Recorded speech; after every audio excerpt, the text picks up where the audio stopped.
ఈ వీడియో ద్వారా ఒక మనిషికి వ్యాధి ఎందుకు వస్తుంది అనే దాన్ని మనము ధ్యానం చేద్దాము. దానికి ముందుగా మీ అందరికీ ప్రభు పేరిట వందనాలు తెలియపరుస్తున్నాను. ఈ వీడియో వీక్షిస్తున్న వీక్షకులకు, ప్రియ దేవుని బిడ్డలకు అందరికీ కూడా మరి ఒక్కసారి దేవుని నామమున వందనాలు తెలియపరుస్తున్నాను. ఒక మనిషికి వ్యాధి ఎందుకు వస్తుంది అనే దాని మీద ఆలోచన చేస్తే బైబిల్ చెప్తున్న కొన్ని విషయాలు, కొన్ని వాస్తవాలు మనము చూద్దాము. మీ దగ్గర పరిశుద్ధ గ్రంథాలు కనుక ఉన్నట్లయితే మీ పరిశుద్ధ గ్రంథాలను యోహాను రాసిన సువార్త 9వ అధ్యాయం 1 నుంచి 3 వరకు చూడండి. ఆయన వెళ్తుండగా పుట్టుక నుండి గుడ్డివాడుగున్న ఒక మనుషుడు కనపడ్డాడు. ఆయన శిష్యులు ఆయనతో, బోధకుడా, వీడు గుడ్డివాడుగా పుట్టడానికి ఎవరు పాపం చేశారు, ఇతని తల్లిదండ్రులా అని అడిగారు. అందుకు యేసు, ఇతను గాని ఇతని తల్లిదండ్రులు గాని పాపం చేయలేదు, దేవుని క్రియ ఇతని ద్వారా ప్రత్యక్షపరచబడడానికే ఇది జరిగింది. ఇక్కడ మనము గనక లేఖనాలు జాగ్రత్తగా అబ్జర్వ్ చేస్తే, ప్రియ దేవుని బిడ్డలారా, ఈ లేఖనంలో మనం జాగ్రత్తగా చూస్తే ఒక విషయం సుస్పష్టంగా తెలియపరుస్తుంది. యేసుక్రీస్తు వారి యొక్క శిష్యులు యేసుక్రీస్తు వారిని ప్రశ్నిస్తున్నారు. ఏమని ప్రశ్నిస్తున్నారంటే, అక్కడ ఒక గుడ్డివాడు ఉండటం చూశారు. ఆ గుడ్డివాడు వారు చూసినప్పుడు యేసుక్రీస్తు వారిని ఒక చక్కటి ప్రశ్న, మానవ జాతి మొత్తానికి జ్ఞానోదయం కలిగే కొన్ని ప్రశ్నలు యేసుక్రీస్తు వారి శిష్యులు కొన్నిసార్లు యేసుక్రీస్తు వారిని అడగడం చూస్తున్నాము.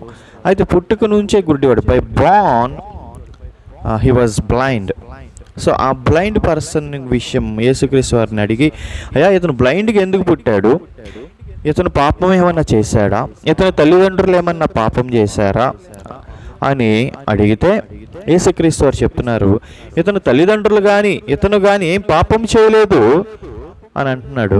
మరి ఎందుకు గుడ్డివాడిగా పుట్టాడు, అలాంటప్పుడు ఎందుకు ఆ అనారోగ్యంతో, గుడ్డితనం అనే అనారోగ్యంతో ఎందుకు పుట్టాడు అని అంటే యేసుక్రీస్తు వారు ఏం తెలియపరుస్తున్నాడంటే, దేవుని క్రియ అతనిలో బయలుపరచబడటానికి. ఏంటి దేవుని క్రియ అంటే, దేవుడు ఇప్పుడు ఆ గుడ్డివాడిని స్వస్థపరిచి చూపిస్తాడు. సో జనాలందరూ కూడా అప్పుడు ఈ గుడ్డివాడికి చూపు రావడం చూసి ఎవరిని మహింపరుస్తారు, దేవుని మహింపరుస్తారు. కొన్నిసార్లు వ్యాధి దేవుని యొక్క మహిమ కొరకు, మనమేమి పాపము చేయకపోయినా, మనం ఎలాంటి తప్పులు చేయకపోయినా దేవుని యొక్క మహిమ కొరకు కొన్నిసార్లు అనారోగ్యము వస్తుంది, ప్రియ దేవుని బిడ్డలారా. అలాగే మీ పరిశుద్ధ గ్రంథాలు కొరింథీయులకు రాసిన మొదటి పత్రిక, అపోస్తలుడైన పౌలు కొరింథీయులకు రాసిన మొదటి పత్రిక 6వ అధ్యాయం 19-20 గనుక చూస్తే ఈ విధంగా రాసి ఉంటుంది. చూడండి, మీ దేహము దేవుని వల్ల మీకు అనుగ్రహింపబడి మీలో ఉన్న పరిశుద్ధాత్మక ఆలయమై ఉన్నదని మీకు తెలియదా? మీరు మీ సొత్తు కాదు, విలువ పెట్టి కొనబడిన వారు గనుక మీ దేహముతో దేవుణ్ణి మహిమపరచండి అని అంటున్నాడు. ఇక్కడ మీరు లేఖనాలు కనుక జాగ్రత్తగా చూస్తే, మనము యేసుక్రీస్తు వారిని విశ్వసించిన తర్వాత యేసుక్రీస్తు వారు మన విషయమై ఏం చేస్తున్నాడు అని అంటే, ఆయన విలువ పెట్టి మనల్ని కొనుక్కుంటున్నాడు. మన దేహము ఇప్పుడు దేవుని సొత్తుగా ఉంది. సో దేవుని సొత్తుగా ఉన్న మనము మన దేహముతో ప్రభువుని ఇప్పుడు ఏం చేయాలి, మహిమపరచాలి. ప్రియ దేవుని బిడ్డలారా, చాలామంది ప్రభువుని శరీరంలో మహిమపరచరు. ఏం చేస్తారని అంటే, బికాజ్ ఆఫ్ సమ్ ఎడిక్షన్స్, కొన్ని ఎడిక్షన్స్కి లోనైపోయి కొంతమంది స్మోకింగ్ అని, కొంతమంది సిగరెట్ అని, కొంతమంది పాన్ గుట్కా, కైని, ఇలాంటి ఏమైనా ఉంటే అలాంటివి.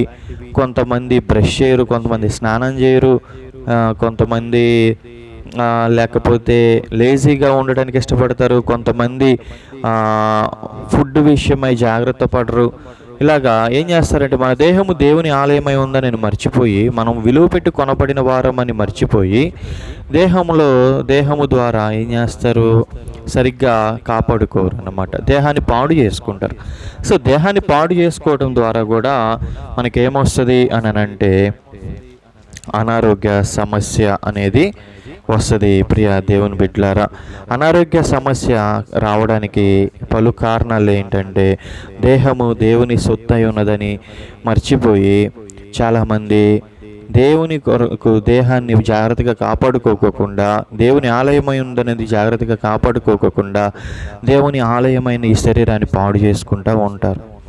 రకరకాలుగా పాడు చేసుకుంటూ ఉంటారు. దానికి వాళ్ళు ఎన్ని కారణాలైనా చెప్పవచ్చు. కొంతమంది నాకు స్ట్రెస్ ఎక్కువైపోయింది, కొంతమంది ప్రెషర్ ఎక్కువైపోయింది, కొంతమంది నేను చాలా బాధలో ఉన్నాను, కొంతమంది నేను మరి భరించలేని బాధలు ఉన్నాయి నాకు, కొంతమంది ఒళ్ళు నొప్పుల వల్ల అలా చేస్తాను, కొంతమంది మానసిక ఒత్తిళ్లకు లోనైపోయి అలా చేస్తాను, స్మోకింగ్ చేస్తాను అని ఇట్లా రకరకాలుగా చెప్పుకుంటూ ఉంటారు. కానీ అయితే దేవుని లేఖనం తెలియపరుస్తుంది ఏంటంటే, మనము దేహము దేవుని సొత్తు, అది విలువ పెట్టి కొనబడినది. అలాగే మన దేహము దేవునికి ఆలయమై ఉన్నది కాబట్టి దీన్ని జాగ్రత్తగా కాపాడుకోవాలి ప్రియ దేవుని బిడ్డలారా.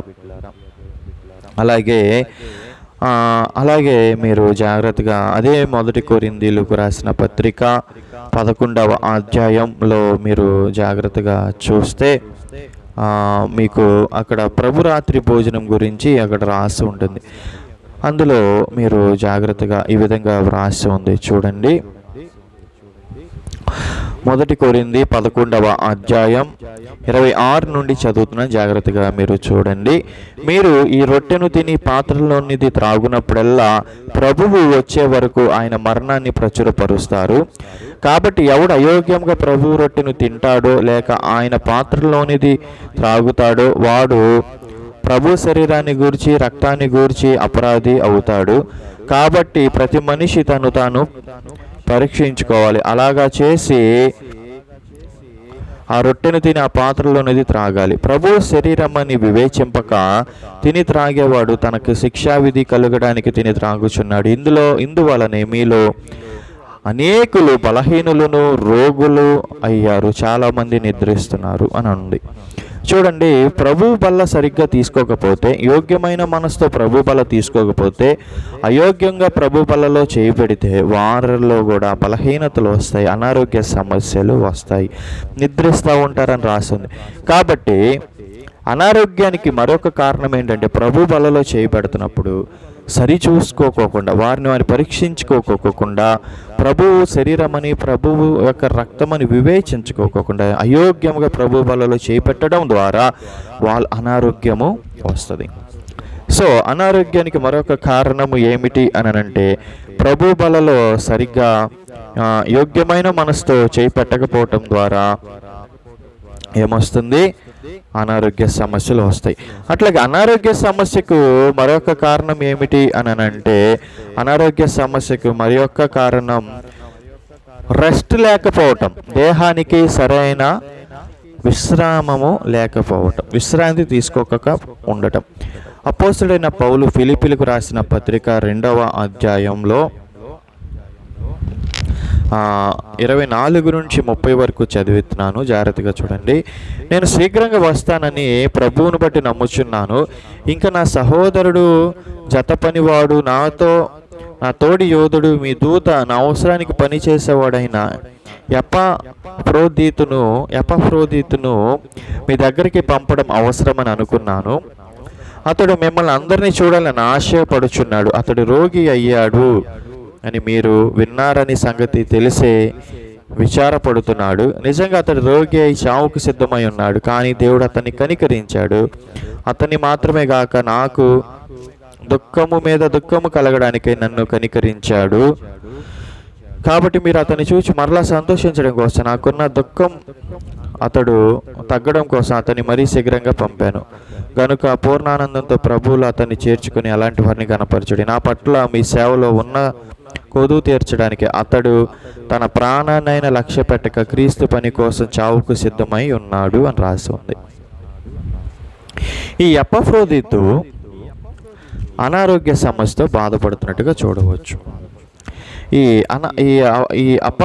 ఎపఫ్రోదీతు విశ్రాంతి లేకుండా దేవుని పరిచర్య చేయటం ద్వారా, విశ్రాంతి లేకుండా దేవుని దాసుడు పౌలు కింద అతడు దేవుని కొరకు పని చేయటం ద్వారా అతడు చావుకు లోనైనంతగా అనారోగ్యానికి పాలయ్యాడు. చాలామంది సేవకులు విశ్రాంతి లేకుండా కొన్నిసార్లు వాళ్ళ స్కెడ్యూల్ చూస్తేనండి, ఉదయం వాళ్ళు లెగిసి సేవకు వెళ్ళాలి, మధ్యాహ్నం సేవే, రాత్రి సేవే, సాయంత్రం సేవ. ప్రతిరోజు కొంతమందికి టైం టేబుల్లో ఏదో ఒక రోజు ఏదో ఒక పూట వాక్యం చెప్పాల్సిన పరిస్థితే. ఈ అనారోగ్యం వారికి విశ్రాంతి ఉండదు వారి బాడీకి. సో విశ్రాంతి లేకపోవటం ద్వారా వారు ఏం చేస్తారు అని అంటే బాడీకి అనారోగ్యము వస్తూ ఉంటుంది. కొంతమంది విశ్రాంతి లేకుండా నుంచుని వాక్యం చెప్తూనే ఉంటారు వాళ్ళ పని. అందుకని వాళ్ళకి ఆర్థరైటిస్ అని అంటారు, అంటే కీళ్ళ నొప్పులు వస్తూ ఉంటాయి. ఎందుకంటే వాళ్ళు ఎప్పుడు నుంచునే ఉంటారు పాపం వాక్యం చెప్పడానికి. కొంతమంది ఏదో ఒక విశ్రాంతి లేకుండా పరిచర్య చేస్తారు, అంటే బాక్సులు మోయటం, లైట్లు కట్టడం, చర్చి ఊడవటం, తొడవటం, లేదా అంట్లు తోవటం, చర్చిలో వచ్చేవరకు బాత్రూమ్స్ క్లీన్ చేయటం. ఇలా విశ్రాంతి లేకుండా దేవుని పరిచర్య చేయటం ద్వారా కూడా కొన్నిసార్లు అనారోగ్య సమస్యలు వస్తూ ఉంటాయి. కొన్నిసార్లు ప్రయాణాల ద్వారా,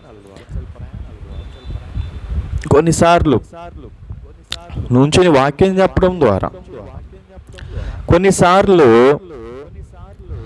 చూడండి ప్రియ దేవుని బిడ్డలారా, గ్రౌండ్లోకి వెళ్ళి పనిచేస్తారు మీటింగ్స్ కోసం. కొంతమంది అవనస్తులు కానీ వృద్ధులు కానీ వాళ్ళు పాంప్లెన్స్ డిస్ట్రిబ్యూషన్, ట్రాక్స్ డిస్ట్రిబ్యూషన్ చేయటం ద్వారా, అంటే వాళ్ళు ప్రయాణాలు చేయటం ద్వారా, కొంతమంది వాగు దాటి, కాలువలు దాటి ప్రయాణాలు చేస్తారు, నదులు దాటి.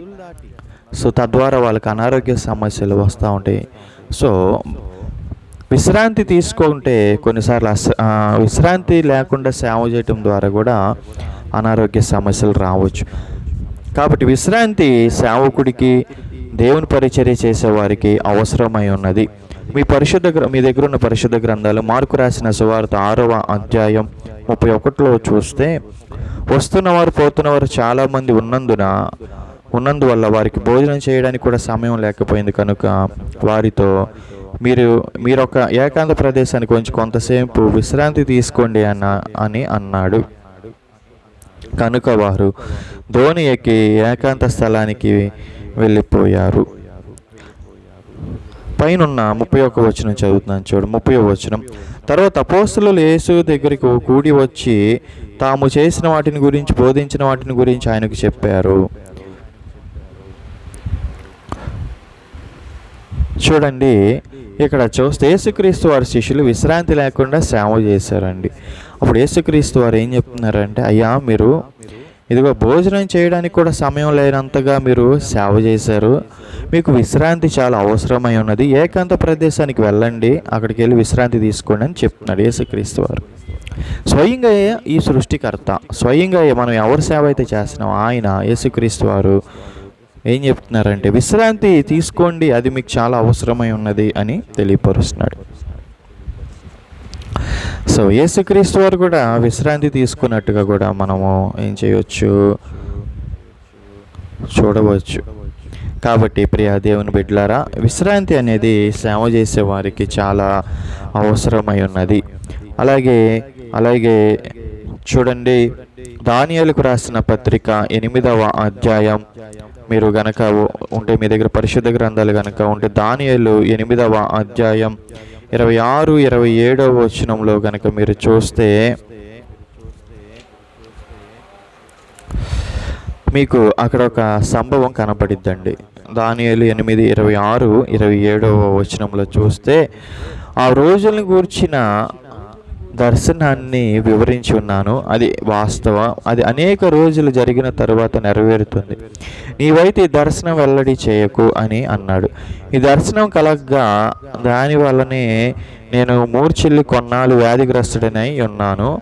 తరువాత నేను లేచి రాజు కోసం చేయవలసిన పని చేస్తూ వచ్చాను. ఈ దర్శనాన్ని గురించి విస్మయం గలవాడినయ్యాను, కానీ దాని సంగతి తెలుపగలవాడెవడు లేడు అని ఉంది. చూడండి, యేసుక్రీస్తు వారి యొక్క భక్తుడు, యెహోవా దేవుని భక్తుడు, పరిశుద్ధాత్ముడి యొక్క భక్తుడైన దానియేలు దేవుని దగ్గర నుండి దర్శనం రావడం ద్వారా మూర్ఛిల్లాడని రాస్తుంది.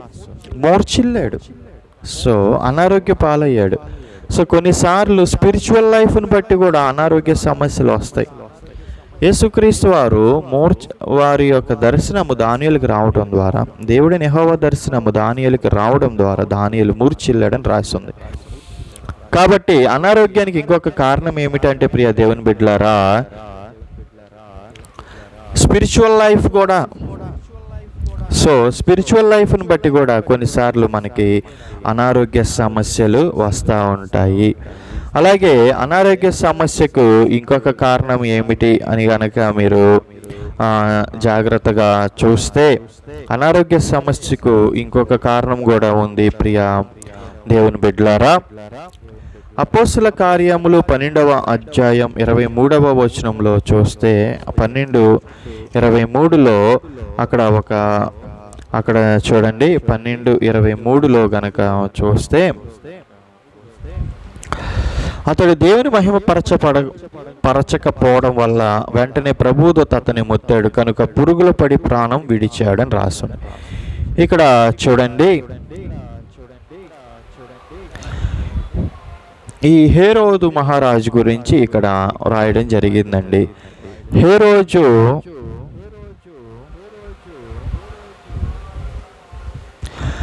ప్రభువుని అంట మహిమపరచకపోవడం బట్టంట హేరోదు ఏమయ్యాడంట, పురుగులు పడి ప్రాణం విడిచాడని రాస్తుంది హేరోదు. సో ప్రియ దేవుని బిడ్డలారా, హేరోదు యొక్క అనారోగ్య సమస్యకు గల కారణం ఏమిటి అని అంటే పురుగులు పడి చనిపోవడానికి కారణం ఏంటంటే, కొన్నిసార్లు దేవునికి వ్యతిరేకమైన క్రియలు చేయటం బట్టి కూడా అనారోగ్యము రావచ్చు. సో హేరోదుకి పురుగులు పడటం అంటే అదొక అనారోగ్యము, దాని వల్ల చనిపోవటం అంటే దేవుని మహిమపరచబడకపోవటం కూడా. మహిమపరచరు కొంతమంది ఏంటో, మహిమపరచాలంటేనే వాళ్ళకి ఎక్కడ లేని గర్వం అడ్డొస్తుంది, ఎక్కడ లేని ఒక అహం అడ్డొస్తుంది కొంతమందికి. దేవుని మహిమపరచాలంటే నేనేంటి దేవుని మహిమపరచడం, ఏది చేసినా నేనే గొప్పవాడిని. దేవుడు గొప్పవాడు కాదు. నా దగ్గరికి ఒక అతను వస్తూ ఉంటాడు, దేవుడి గురించి చెప్తే అస్సలు వినడు. నా జ్ఞానం బట్టి ఏదైనా చేశాను అంటాడు, నాకున్న సొంత తెలివితేటలను బట్టి, నాకున్న సొంత ఇదిని బట్టి అతను ఏం చేస్తున్నాను అంటాడు, ఎదుగుతున్నాను, గొప్ప అవుతున్నాను అని ఇదిలో ఉంటాడు. అహం అడ్డు వస్తుంది. దేవుని నామని మహింపరచాలండి కొంతమందికి ఆ అహం బట్టి కూడా, ఆ అహంభావ స్వభావాన్ని బట్టి, దేవుని మహింపరచబడకపోవటం బట్టి కూడా అతనికి వాళ్ళకి తీవ్రమైన అనారోగ్య సమస్యలు వచ్చే అవకాశం ఉంది ప్రియ దేవుని బిడ్డలారా. హల్లెలూయా. అలాగే మీరు జాగ్రత్తగా చూస్తే అనారోగ్యానికి గల కారణం ఇంకొకటి ఉంటుంది. మత్తయి రాసిన సువార్త 17:14-18 కనుక చూస్తే, 17:14-18 కనుక చూస్తే ఈ విధంగా రాసి ఉంది. వారు జనసమూహం దగ్గరికి రాగానే ఒక మనిషి ఆయన దగ్గరకు వచ్చి ఆయన ముందు మోకరించి అతనితో ఇలా అన్నాడు, ప్రభువా, నా కుమారునిపై దయ చూపండి. వాడు మూర్ఛ రోగంతో చాలా బాధపడుతున్నాడు. తరచుగా నిప్పుల్లోనూ అగ్నిలోను నీళ్ళలోను పడుతుంటాడు. నీ శిష్యుల దగ్గరకు అతన్ని తెచ్చాను కానీ వారు అతనిని బాగు చేయలేకపోయారు. అందుకు యేసు, అవిశ్వాసం వంకర బుద్ధి గల తరమా, మీతో నేను ఎంతకాలం ఉండాలి, ఎంతకాలం మిమ్మల్ని సహించాలి అని అతన్ని నా దగ్గరికి తీసుకురండి అని అన్నాడు అని చెప్పాడు. యేసు ఆ దయ్యాన్ని గద్దించి అతడిని వదిలిపోయింది. ఆ క్షణం నుండి ఆ బాలునికి స్వస్థత దొరికింది. చూడండి, అనారోగ్యానికి గల ఇంకొక కారణం ఏమిటంటే, కొంతమందికి సాతాను శక్తులు వారిని పట్టి పీడిస్తూ ఉంటాయి ప్రియ దేవుని బిడ్డలారా. అక్కడ మూర్ఛ రోగం ఆ బాలుడికి ఎందుకు వచ్చింది అతనికి అనంటే, because of satanic forces. sometimes you get sick due to satanic forces. So అనారోగ్యానికి ఇంకొక కారణం ఏంటంటే, నీ మీద సాతాను కనుక దాడి చేస్తే అప్పుడు కూడా నీకు అనారోగ్యము రావచ్చు ప్రియ దేవుని బిడ్డలారా.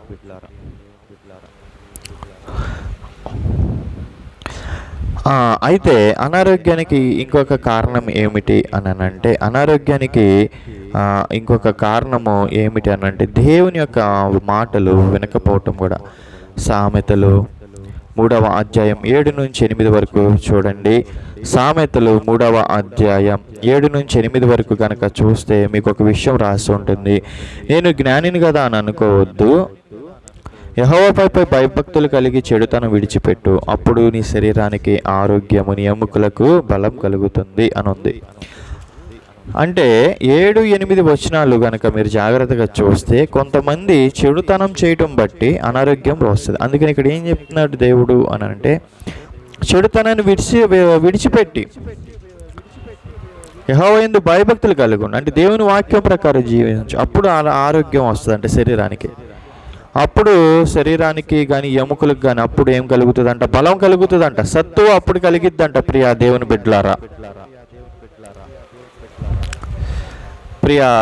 బిడ్డలారా, అనారోగ్యానికి గల ఇంకొక కారణం ఏంటంటే దేవుని యొక్క వాక్యానికి విరుద్ధంగా చెడు క్రియలు చేయడం బట్టి, భయభక్తులు లేక జీవించడం బట్టి అనారోగ్యం వస్తుంది.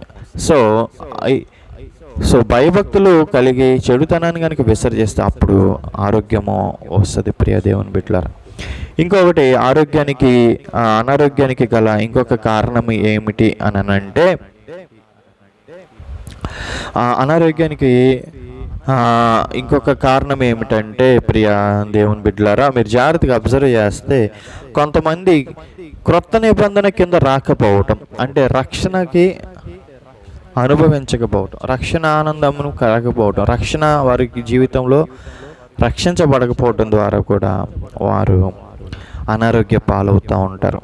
అంటే చూడండి, ఎప్పుడైతే యేసుక్రీస్తు వారి కింద యేసుక్రీస్తు వారిని సొంత రక్షకుడిగా అంగీకరిస్తారో వారు యేసుక్రీస్తు వారి యొక్క క్రొత్త నిబంధనలోనికి వస్తారు, కృప కింద వస్తారు. యేసుక్రీస్తు వారు వారిని బాగుపరుస్తారు. మీ పరిశుద్ధ గ్రంథాలు పేతురు రాసిన మొదటి పత్రిక 2వ అధ్యాయం 24వ వచనం చూస్తే ఈ విధంగా రాసి ఉంది. మన పాపాల విషయమై చనిపోయి నీతి విషయమై జీవించేలా ఆయన తానే తన శరీరంలో మన పాపాలని రాను మీద భరించాడు, అతడు పొందిన గాయాల చేత మీరు స్వస్థత పొందారు అని ఉంది.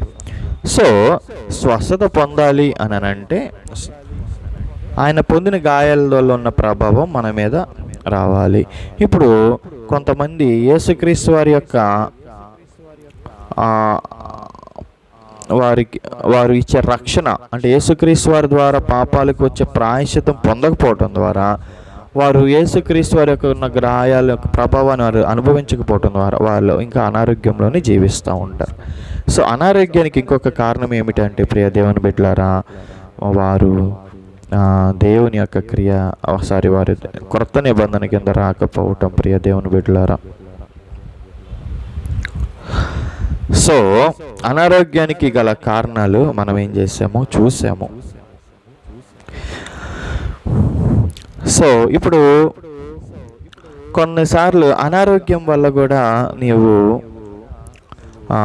కొన్ని బెనిఫిట్స్, నువ్వు కొన్నిసార్లు లాభపడవచ్చు. ఒక్కసారి మీ యొక్క పరిశుద్ధ గ్రంథాలు కీర్తనలు రాసిన కీర్తనలు 119వ కీర్తన 67వ చరణం గనక చూస్తే, శ్రమ కలుగుక మునుపే నేను త్రోవ విడిచాను, ఇప్పుడు నీ వాక్యాన్ని అనుసరించి నడుచుకుంటున్నాను అని రాస్తుంది. ఇప్పుడు కొన్నిసార్లు అనారోగ్యము నేను దేవుడి దగ్గరికి నడిపించవచ్చు. అనారోగ్యం వల్ల కూడా కొన్నిసార్లు బెనిఫిట్స్ ఉన్నాయి. చాలామంది యేసుక్రీస్తు వారిని ఎందుకు అంగీకరించావు అని అంటే, నాకున్న పలానా అనారోగ్యం ఆయన స్వస్థపరిచాడు, నాకున్న చేతబడి శక్తుల నుంచి నా మీద చేతబడి శక్తుల ప్రభావం ఉంటే దాని నుంచి విడుదల చేశాడు, నేను కృంగిన స్థితిలో మానసిక అనారోగ్యంతో బాధపడుతుంటే దేవుడు నన్ను స్వస్థపరిచాడు. కొన్నిసార్లు దేవుడు నన్ను అలాంటి క్రియ నుంచి, అలాంటి అనారోగ్యం నుంచి, అలాంటి మానసికమైన వ్యాధి నుంచి, లేదా ఆ హార్ట్ డిసీజ్ నుంచి, లేదా ఆ లంగ్ డిసీజ్ నుంచి, లేదా క్యాన్సర్ నుంచి, ఆ ఎయిడ్స్ నుంచి యేసుక్రీస్తు వారు నన్ను స్వస్థపరిచాడు కాబట్టి నేను యేసుక్రీస్తు వారిని ఏం చేస్తాను, వెంబడిస్తాను అని అంటారు. సో కొన్నిసార్లు health issues can help you to follow Christ. కొన్నిసార్లు శ్రమ కలగకపోవటం ద్వారా నువ్వేం చేస్తావు అని అంటే లోకంలో పడి జీవిస్తావు. శ్రమ కలగటం ద్వారా, అనారోగ్యం రావటం ద్వారా కూడా కొన్నిసార్లు నువ్వు దేవుని దగ్గరికి రావచ్చు. సో సమ్టైమ్స్ సిక్నెస్కి ఆరిజిన్ ఏంటంటే, సిక్నెస్ ఎందుకు కలుగుతుందంటే, రోగం ఎందుకు కలుగుతుందంటే నువ్వు దేవునిలోకి రావడానికి కూడా కలగవచ్చు. ప్రియా దేవుని బిడ్డలారా, అప్పుడు దేవునిలోకి వచ్చి దేవుని ఇంకా మహింపరుస్తూ ఉంటావు, దేవుని కొరకు జీవిస్తూ ఉంటావు. అందుకని అదే కీర్తన 119 కీర్తన 71వ చరణంలో కనుక మీరు చూస్తే, నేను నీ కట్టడలు నేర్చుకునేలాగా శ్రమ పొంది ఉండటం నాకు మేలైంది అని అంటున్నాడు. చూడండి, శ్రమ పొందటం కూడా కొన్నిసార్లు మేలు కలగచేస్తుంది. ఆ శ్రమ కొన్నిసార్లు భౌతిక శ్రమ, ఆర్థిక నష్టము, లేదా మానసికమైన రుగ్మత, లేదా ఎలాంటి అనారోగ్యమైన సమస్యనే కావచ్చు, లేదా జైలు పాలు అవ్వచ్చు, అప్పుల పాలు, కోర్టు సమస్యలు, శ్రమలు ఎన్నో విధాలుగా ఉంటాయి. అందులో రోగం ద్వారా వచ్చే శ్రమలు కూడా కొన్నిసార్లు నేను ప్రభు దగ్గరికి నడిపిస్తాయి. ప్రియా దేవుని బిడ్డలారా, అలాగే ప్రభు దగ్గరికి కనుక నిన్ను రోగం కనుక నడిపిస్తుంటే నిన్ను దేవుడు ప్రేమిస్తున్నాడు అని అర్థము. అపోస్తలుడైన పౌలు రోమీయులకు రాసిన 8వ అధ్యాయం 28వ వచనంలో చూస్తే విధంగా రాసి ఉంటుంది. ఏమని ఉంటుందంటే, దేవుని ప్రేమించే వారికి అనగా అంటే ఆయన ఉద్దేశం అనుసరించి పిలువబడిన వారికి మేలు కలగడానికి సమస్తం సమకూడి జరగబోతుందని మనకి తెలుసు అని రాసాం. జరగబోతుందని మనకి తెలుసు. సో కొన్నిసార్లు అనారోగ్యము రావడానికి, అనారోగ్య సమస్యలు రావడానికి మనము దేవుని చేత ప్రేమింపబడటం కూడా ఒక కారణం. ఎందుకంటే నువ్వు అనారోగ్యం ద్వారా దేవుని దగ్గరికి వస్తావు, అనారోగ్యం ద్వారా ఇంకా దేవుణ్ణి వెంబడిస్తావు, అనారోగ్యం ద్వారా దేవుని నేను ప్రభువుగా, యేసుక్రీస్తుని ప్రభువుగా రక్షకుడిగా స్వీకరించి ఆయన నేను ఏం చేస్తావు, సొంత రక్షకుడిగా స్వీకరించి జీవిస్తూ ఉంటావు. So sometimes health issues can benefit you to follow Christ. So అది అయితే ఇప్పుడు అనారోగ్యం అయితే వచ్చింది. ఇప్పుడు అనారోగ్యం నుంచి వస్తే మరి సొల్యూషన్ ఏంటి దానికి? అనారోగ్యానికి సొల్యూషన్ అంటే మరి ప్రతిదానికి మరి సొల్యూషన్ కావాలి కదండి, ఆన్సర్ కావాలి కదా. ఇప్పుడు అనారోగ్యం వచ్చింది, మరి నువ్వు ఎట్లాగా దాని నుండి స్వస్థత పొందగలవు అంటే చూడండి, కొన్ని సూచనలు యేసుక్రీస్తు వారు చేశాడు. యాకోబు రాసిన పత్రిక 5వ అధ్యాయం 14-15 కనుక మీరు చూస్తే ఈ విధంగా రాసి ఉంటుంది. ఏంటి అని అంటే, మీలో ఎవరి అయినా రోగిగా ఉన్నాడా, అతడు సంఘపు పెద్దల్ని పిలిపించాలి, వారు ప్రభు నామంలో అతనికి నూనె రాసి అతని కోసం ప్రార్థన చేయాలి. విశ్వాసంతో చేసిన ప్రార్థన రోగిని స్వస్థపరుస్తుంది, ప్రభువు అతని లేపుతాడు.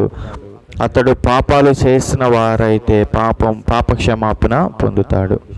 మీ పాపాలను ఒకరితో ఒకరు ఒప్పుకోండి, మీరు స్వస్థత పొందేలా ఒకరి కొరకు ఒకరు ప్రార్థన చేయండి. నీతిమంతుడు శ్రద్ధతో చేసే ప్రార్థన చాలా బలం గలదై ఉంటుంది. చూడండి ఇక్కడ ఏమని తెలియపరుస్తున్నాడంటే, ప్రియ దేవుని బిడ్డలారా, ఎవరికైనా అనారోగ్యం వస్తే అతను ఏం చేయమంటున్నాడు, సంఘ పెద్దలను పిలిపించుకుని తైలం రాసుకుని నూనె రాసి ప్రార్థన చేయించుకోమంటున్నాడు. ఒకవేళ అతడు ఏదైనా పాపం చేస్తే ప్రభు దృష్టిలో ప్రభు అతను ఏం చేస్తాడంట, స్వస్థపరుస్తాడంట. కాబట్టి అనారోగ్యం నుంచి స్వస్థత రావాలి, స్వస్థపరచబడాలి అని అంటే అతను ఏమవ్వాలి, సంఘ పెద్దలను పిలిపించుకుని నూనె రాసి ప్రార్థన చేయించుకోవాలి. అది క్రొత్త నిబంధనలో యాకోబు రాసి ఉంచాడు. ఎవరికి రాశాడంటే 12 గోత్రాలుగా చెదిరిపోయిన యూదులకు రాశాడు. యూదులకి మాత్రమే వర్తిస్తుందా?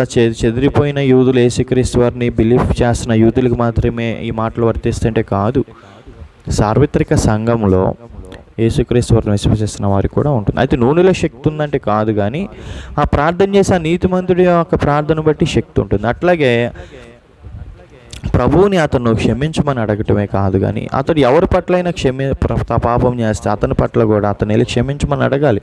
అలాగే ఇతని విషయమే ఎవరినైనా పాపం చేస్తే ఇతను కూడా అతని విషయమే క్షమించాలి, క్రీస్తు అతన్ని క్షమించిన లాగున. కాబట్టి క్రీస్తు అతన్ని క్షమిస్తున్నాడు కాబట్టి మనం కూడా మనం ఏమి చేయాలి, క్షమించాలి. కాబట్టి ప్రియ దేవుని బిడ్డలారా, మనము ఒకరిని ఒకరు క్షమించుకుంటే మనకు కూడా అనారోగ్యం ఏమైనా ఉంటే పోయిద్ది.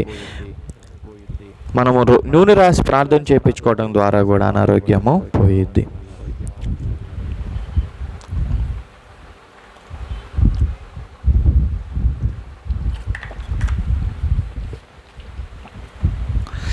అనారోగ్యం పోవాలంటే ఇంకో మాట చెప్పాను. ఏం చెప్పానంటే, అనారోగ్యం పోవాలి అని అంటే నువ్వు క్రొత్త నిబంధన కింద రావాలి. అంటే యేసుక్రీస్తు వారిని నేను ప్రభువుగాను రక్షకుడిగాను స్వీకరించి నీ పాపముల విషయం యేసుక్రీస్తు వారు సిలువలో అమూల్యమైన తన రక్తాన్ని కార్చాడు. ఆ రక్తంలో నువ్వు కడగబడి పరిశుద్ధుడు అవటం ద్వారా నీకు పాపము నుండి నీవు విమోచింపబడతావు. తద్వారా నీకు రక్షణ వస్తుంది, స్వస్థత కూడా వస్తుంది. ఎందుకంటే అతడు పొందిన దెబ్బల చేత మీకు స్వస్థత కలిగి ఉన్నదని వ్రాసి ఉంది కాబట్టి. సో యేసుక్రీస్తు వారిని సొంత రక్షకుడిగా అంగీకరించడం ద్వారా కూడా పాపం మరి నీకు రోగం నుండి స్వస్థత వస్తుంది. ప్రియ దేవుని బిడ్డలారా, అయితే అది కేవలం ప్రార్థనే చేసుకోవాలా? మరి యేసుక్రీస్తు వారిని విశ్వసించడం మాత్రమే కాదు, ప్రార్థన చేసుకోవటమే కాదు, కానీ ట్రీట్మెంట్ కూడా తీసుకోవచ్చు. అపోస్తలుడైన పౌలు తిమోతిలకు రాసిన మొదటి పత్రిక 5వ అధ్యాయం 23వ వచనంలో చూస్తే విధంగా రాసి ఉంది, ఇక మీదట నీళ్ళే త్రాగక నీ కడుపు జబ్బు నిమిత్తం తరచుగా వచ్చే బలహీనతల కోసం ద్రాక్ష రసాన్ని కొంచెంగా పుచ్చుకో అనుంది.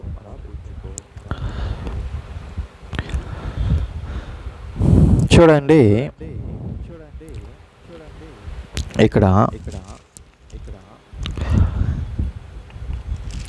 ఏమని తెలియపరుస్తున్నాడు అని అంటే, పౌలు తిమోతికి కడుపు జబ్బుతో ఉంటున్నప్పుడు నువ్వు నీళ్లు మాత్రమే కాదు కానీ ఆ కడుపు జబ్బు ప్లస్ కొన్ని అనారోగ్య సమస్యలు, బలహీనతలు ఏదైతే ఉన్నాయో వాటి నిమిత్తం you take some grape juice అని అంటున్నాడు, ద్రాక్ష రసాన్ని అని అంటున్నాడు. కడుపు జబ్బు నిమిత్తం తీసుకోమంటున్నాడు. సో మెడిసిన్ లాగా పనిచేస్తుంది కాబట్టి.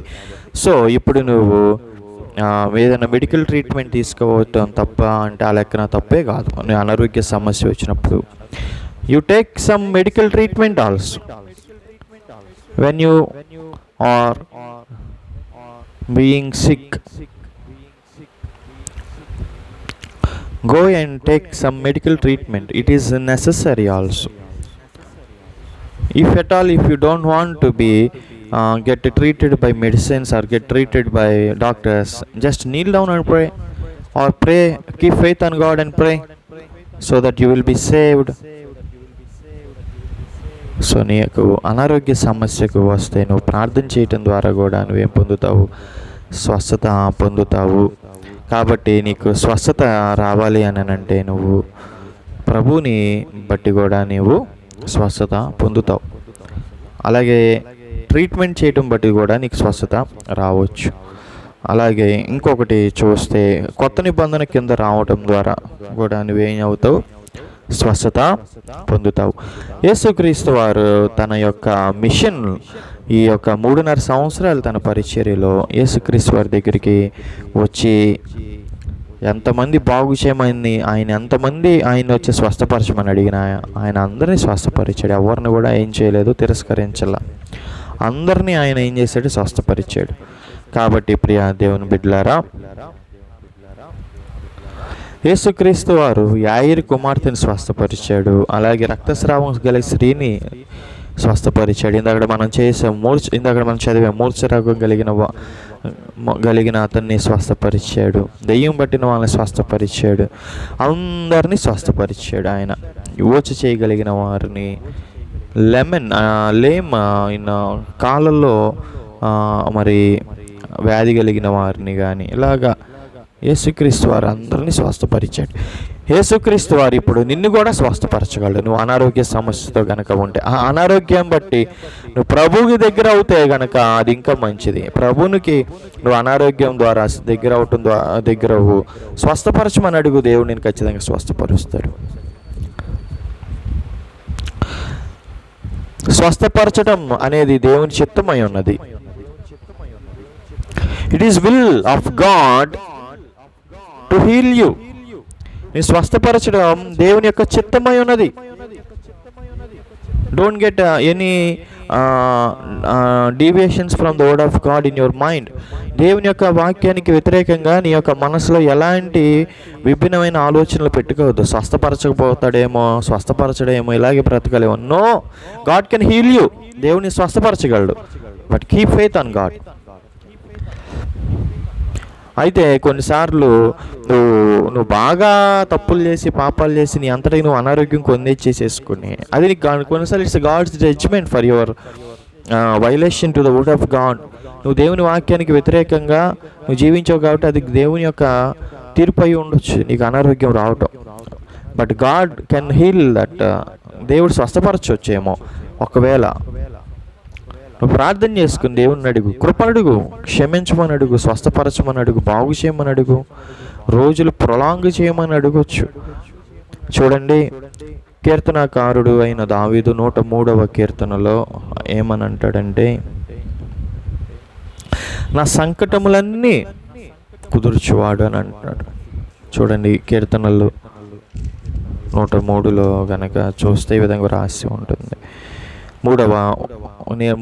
నీ కీర్తన 103వ చరణ, ఆయన నీ దోషములన్నిటిని క్షమించేవాడు, నీ సంకటములన్నిటిని కుదిర్చేవాడని రాస్తుంది.